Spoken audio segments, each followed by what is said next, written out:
আজকে আমি যে ভিডিওটি আলোচনা করব, শবে বরাতের রাতে বিশেষ কয়েকটি আমল যে সকল মা ও বোনেরা জানেন না কি কি আমল করবেন, কয় রাকাত নামাজ পড়বেন, কোন কোন জিকির করবেন, তা আমি আপনাদের কাছে উপস্থাপন করছি।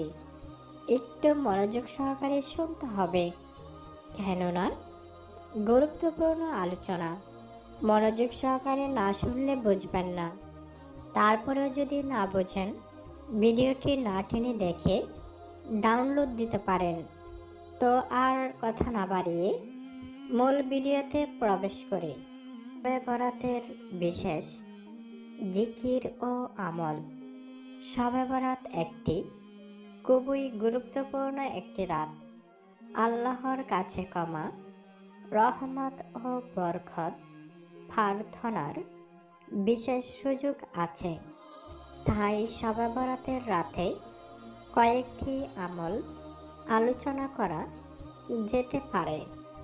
তাসবিহ ও তালিম পড়া, সুবহানাল্লাহ 100 বার, আলহামদুলিল্লাহ 100 বার, আল্লাহু আকবার 100 বার, লা ইলাহা ইল্লাল্লাহ 100 বার, তওবা এবং ইস্তিগফার পড়া, আস্তাগফিরুল্লাহ রব্বি মিন কুল্লি যামবি ওয়া আতুবু ইলাইহি লা হাওলা ওয়ালা কুওয়াতা ইল্লা বিল্লাহিল আলিয়্যিল আযীম।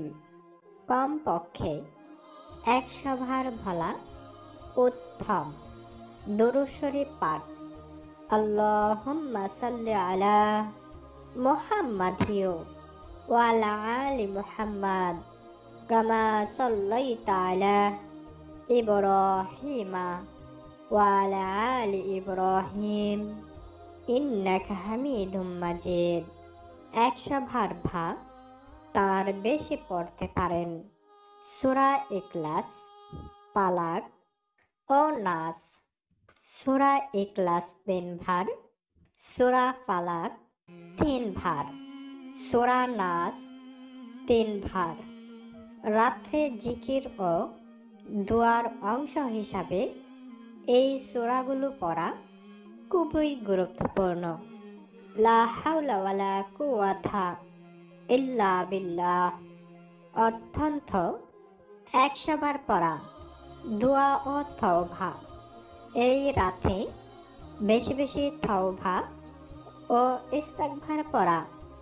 আপনি নিজের ভাষায় দোয়া করতে পারেন, তবে নবীজি সাল্লাল্লাহু আলাইহি ওয়াসাল্লাম কিছু বিশেষ দোয়া শিখিয়েছেন, যেমন আল্লাহুম্মা ইন্নাকা আফুন তুহিব্বুল আফওয়া ফাফু আরনি।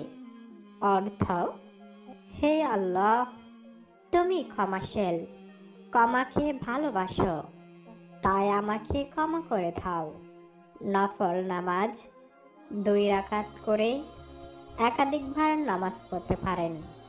কোরআন তেলাওয়াত করা, এই রাতে বেশি বেশি কোরআন পড়া উত্তম। সকল মুসলমানদের জন্য দোয়া করা, নিজ ও পরিবারের জন্য দোয়ার পাশাপাশি মৃত আত্মীয় স্বজন ও সকল মুসলমানদের জন্য দোয়া করুন।